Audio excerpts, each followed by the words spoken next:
কোন এক শুক্রবারে বিশাল ভূমিকম্পের মধ্য দিয়ে কিয়ামতের দিন সূচনা হবে, কথাটি কতটুকু সত্য? ইসলামের আলোকে বুঝিয়ে বলবেন। কিয়ামতের দিন, মহাপ্রলয়ের দিনটি থাকবে শুক্রবার। এটি বিশুদ্ধ হাদিসে বর্ণিত হয়েছে, নবী সাল্লাল্লাহু আলাইহি ওয়াসাল্লাম থেকে সুসাব্যস্ত হয়েছে।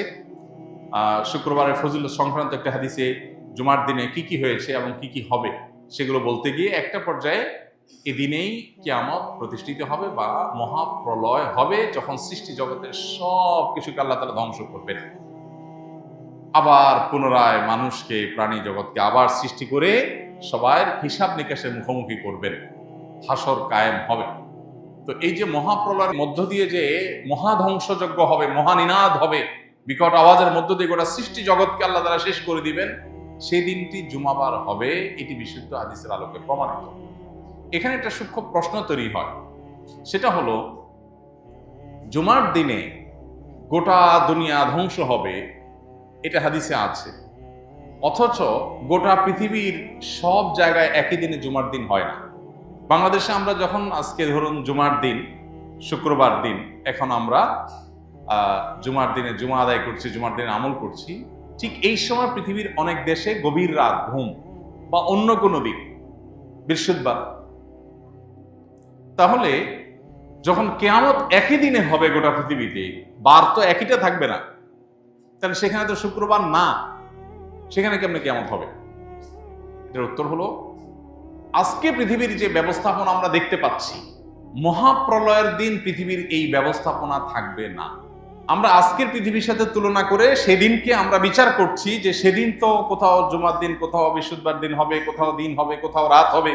এই দিন এবং রাত এবং বারের এই পরিবর্তন আল্লাহর যে সমস্ত সৃষ্টির কারণে হয়ে থাকে, যে সিস্টেমের কারণে হয়ে থাকে, কিয়ামতের মুহূর্তে ওই সিস্টেম পুরাটাই মুখ থুবড়ে পড়বে, ভেঙে পড়বে, এগুলোর কোনোটাই কাজ করবে না।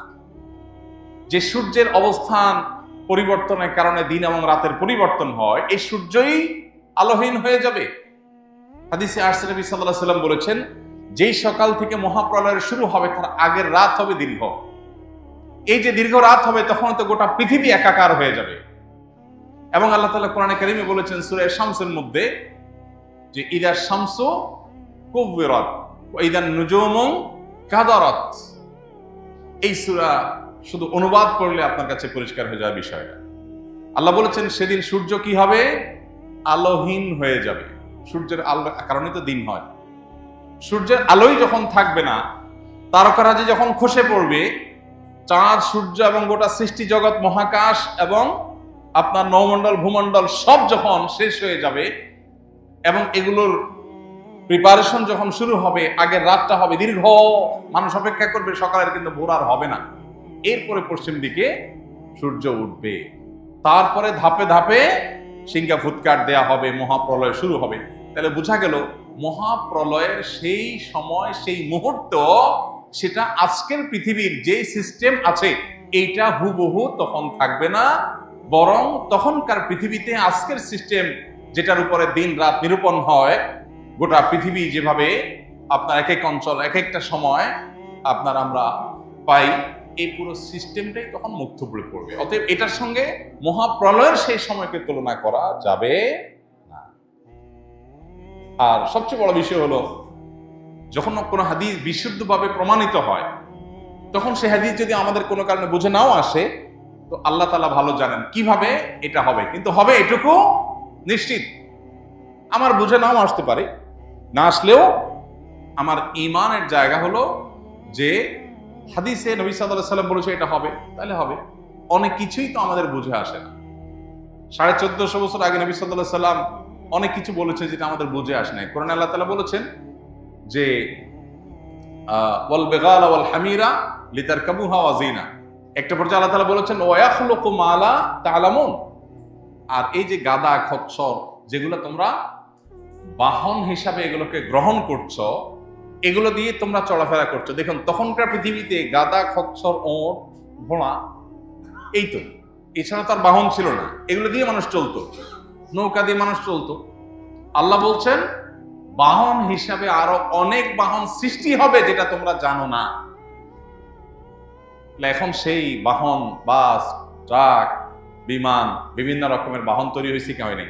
1450 বছর আগে আল্লাহ তাআলা যখন এই আয়াত নাজিল করেছেন, তখন কি সাহাবীদের কাছে এটা পরিষ্কার ছিল? তারা তো দেখছেন যে ঘোড়া, গাদা, খচ্চর, ওঁট, এই তো নৌকা, এগুলোতে তো মানুষ চড়ে, এগুলোই তো বাহন। আল্লাহ বলছেন ওয়ায়াখলুকু মা লা তা'লামুন, আরো অনেক বাহন তৈরি হবে, আল্লাহ সৃষ্টি করবেন মানুষের মাথায় সে বুদ্ধি, বিবেচনা, জ্ঞান দিয়ে পৃথিবীতে বহু বাহন আরো হবে যা তোমরা এখন জানো না। এরকম কোরআনের বহু বিষয় যখন নাজিল হচ্ছে তখন বুঝে আসে নাই। সাহাবীরা তো বলে নাই, না মাথায় ধরতেছে না, মানলাম না, তা তো বলেন নাই। অতএব কোরআন বা সুন্নাহ যদি কোনো কিছু বলে, সেটা যদি কোরআন সুন্নাহর কথা হিসাবে সুসাব্যস্ত হয়, তাহলে সেটা ক্লিয়ার, আমার বুঝে আসুক বা না আসুক, আল্লাহ আল্লাহ।